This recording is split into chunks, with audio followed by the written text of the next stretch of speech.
Hello and welcome to 5-Minute Math. Today we are looking at the 5th grade concept of area and perimeter. This is standard 5.4H in the great state of Texas, and we are using item number 4 of the 2018 released STAAR test. If you have not done so already, please go ahead and take a moment to pause the video, work this problem out on your own, unpause it, and then we will look at our answers together.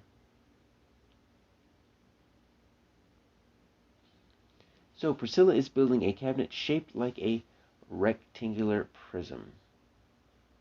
So let's go ahead and see if we can draw that rectangular prism right here.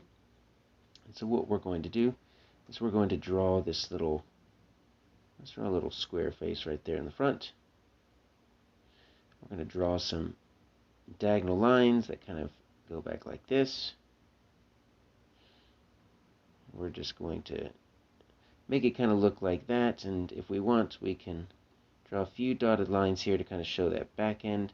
It might not be perfect, but it's a workable rectangular prism. So what we need here is we need the length of the base is going to be 9, so let's call this 9 inches right here. And let's say the width is 40, so I'm going to make this long diagonal line right here, 40 inches. And so what is the area? So area is a two-dimensional measurement. We're not looking at volume. We're looking at a flat shape area of the base of the cabinet. So really, let me just go ahead and shade this in. We're really looking at this bottom section right here that I just shaded in. So really, it's a rectangle.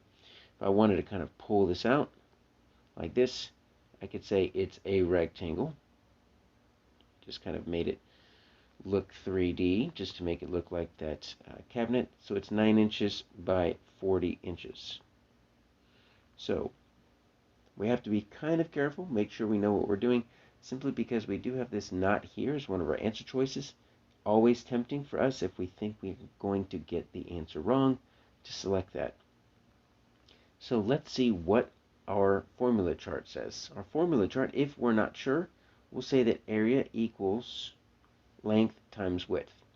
Now, let's make sure we understand that when it says length times width, we're just going to probably write it as LW. If we really wanted to, we could still use that X for multiplication. Sometimes we can even use the dot for multiplication. But more often in 5th grade and above, we're really just going to stop using those two. And we're just going to show two different letters next to each other. And if those two different letters are variables, they're unknowns, that means that this is going to be multiply.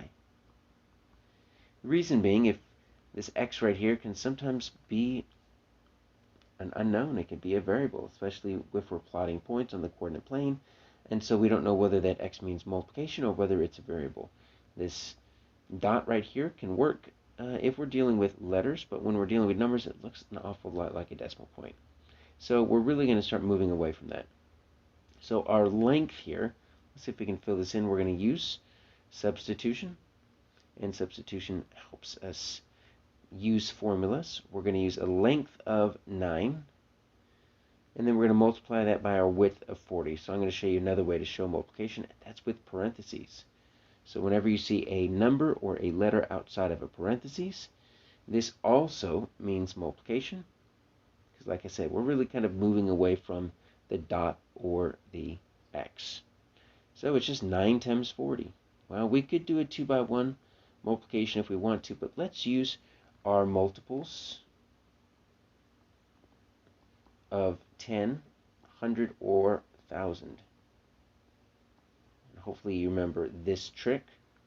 So 40 is a multiple of 10. So what we know about that is we're going to multiply the numbers that are not 0, 9 times 4. So 9 times 4 is 36. And then the trick is with that is you take how many zeros are left over on the multiples of 10, 100, 1,000. I've got 1 0. I'm just going to add that right there, 360. If you want, we could just do it the long way here. But you're going to see it's going to be the same thing. 9 times 0 is 0. 9 times 4, there we go, 360.